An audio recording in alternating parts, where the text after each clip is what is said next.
Medina मनूरा के करीब एक गांव था। इस गांव में एक आम मगर नेक दिल नौजवान रहता था जिसका नाम यासिर था। यासिर की सबसे बड़ी पहचान ये थी कि वो झूठ नहीं बोलता, धोखा नहीं देता और जो चीज उसके पास इमानत रखी जाए उसे हर हाल में वापस करता। यासिर के वालिद का इंतकाल इस वक्त हुआ जब वो 15 साल का था। माँ ने उसे कुरान पढ़ाया और ये दुआ सिखाई, बेटा अल्लाह के सामने हमेशा सच बोलना और किसी की इमानत में खयानत न करना। यासिर खेतों में मजदूरी करता मगर उसका दिल हमेशा मस्जिद में लगता। वो अक्सर नमाज के बाद इमाम साहब के साथ बैठकर कुरान का तर्जुमा सुनता और कहानियां सुनकर सबक लेता।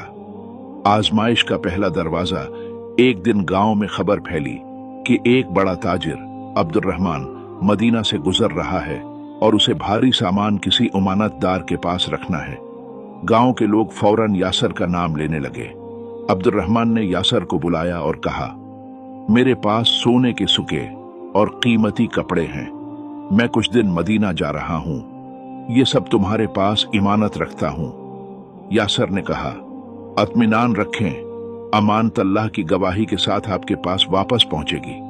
यासिर ने सामान अपने कमरे के कोने में रखा और हर रोज उसकी हिफाजत करता। शैतान का वसवसा, कुछ दिन बाद यासिर की मां सख्त बीमार हो गई।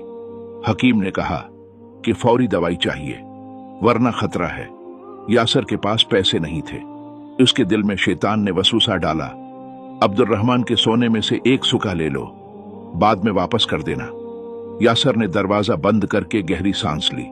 कुरान की वो आयत याद आई जो इमाम साहब ने कुल ही सुनाई थी, इन्नल्लाह यअमुरुकुम अन तुअद्दू अल-अमानति इला अहलिहा।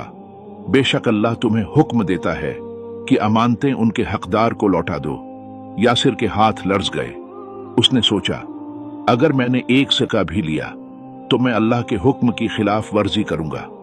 वो मां के पास आया, हाथ पकड़कर बोला, अम्मी हम भूखे रह सकते हैं मगर खयानत नहीं करेंगे। अमानत की वापसी और इनाम 2 दिन बाद अब्दुर्रहमान वापस आया। यासिर ने सामान उसी हालत में लौटा दिया।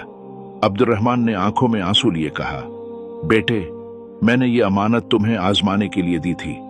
मदीना में लोग तुम्हारी दियानत के चर्चे करते हैं।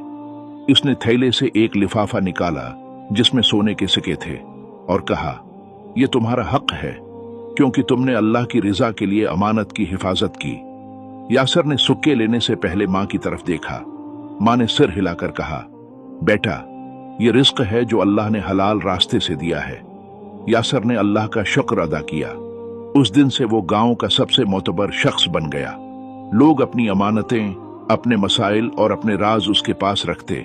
अखलाकी सबक, अमानत सिर्फ माल की नहीं होती बल्कि वक्त, राज और हर भरोसे की हिफाजत भी अमानत है। अल्लाह पर भरोसा करने वाला कभी खुसारे में नहीं रहता। आजमाइश में सब्र और तक़वी ही सबसे बड़ा हथियार है।